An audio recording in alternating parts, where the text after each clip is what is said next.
Welcome to DownToEarthChef.com, and today we're going to talk a little bit about culinary competitions. And culinary competitions have been a very, very important part of my past, and I probably spent 25 years getting involved in culinary competitions throughout my career.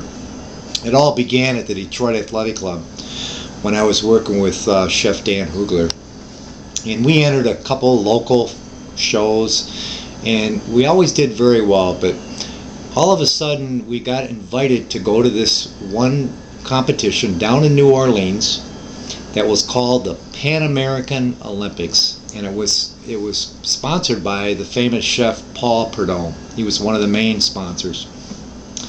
We were so excited. This is the first competition that we ever got involved with that, we had to travel. And we didn't know much about traveling and competing and, packing our food or anything like that. So we decided to rent a truck. And we rented this U-Haul truck, and we packed it with dry ice. And we prepared all our food, and we had a lot of good mise en place, our terrines and galantines, and we had poached salmon and all these things packed in coolers to be shipped down to New Orleans. But we were going to drive. Well, I remember the night before the competition, we were up all night making our last minute preparations, because we wanted it to be fresh as possible. We knew we had about a 2-day drive ahead of us. So we worked all night. And one of the chefs, Matt Naughton, one of his terrines blew up in the oven. I mean, it just fell apart. He had the temperature too high, and so he had to make it over. So he never went home and slept that night. He was up all night. So we met at the Detroit Athletic Club about 5 in the morning, and we're all there, and we could tell Matt, he didn't go home. He had all his stuff, and he had to make things over. So we packed up the truck, and we headed for our journey down to New Orleans. Chef Dan was driving, and I sat in the middle, and Matt was over by the passenger side, and we're driving through the mountains and, all these different roads that we weren't familiar with. On the way there, the food in the back, the dry ice melted. There was no refrigeration. The food was beginning to spoil. We had to take all these side trips to try to find ice at 2 o'clock in the morning to keep our food cold. And, we did it okay, but then we got back on the road, and we were up in the mountains, and it was Matt's turn to drive, and we were all very tired. And I remember I was sleeping on the way, and all of a sudden, I woke up, and we're on these mountains, and I looked to my left. I was in the middle, and Matt, he's sound asleep driving the truck. We're in the mountains, and I woke up there, and I says, he's sleeping in the truck. Well, I mean, we're lucky we're alive today.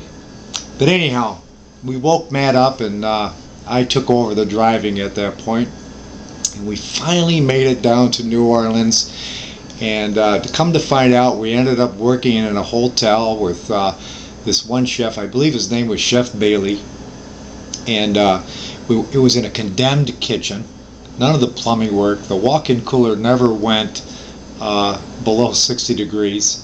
And we had to work with all this old food anyway. Our food was getting old and stinky, and we're trying to glaze with gelatin, and the walk-in cooler wasn't cold enough, and they had these great big bugs there too, like cockroaches or water bugs or something. And I had these little tart molds, and they were walking off with my tart molds, and it was a nightmare.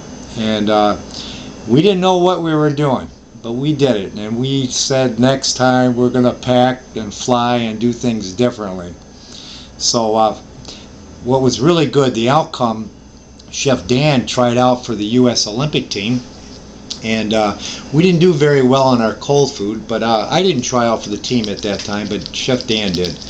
And he went into the hot kitchen the next day. They told him, you're going to have to really do good on your hot to even think about getting a spot on the team. And he went into the hot food kitchen, and he just cooked up a storm. He impressed those judges so much by the preparation of his hot food and the way he worked in the kitchen.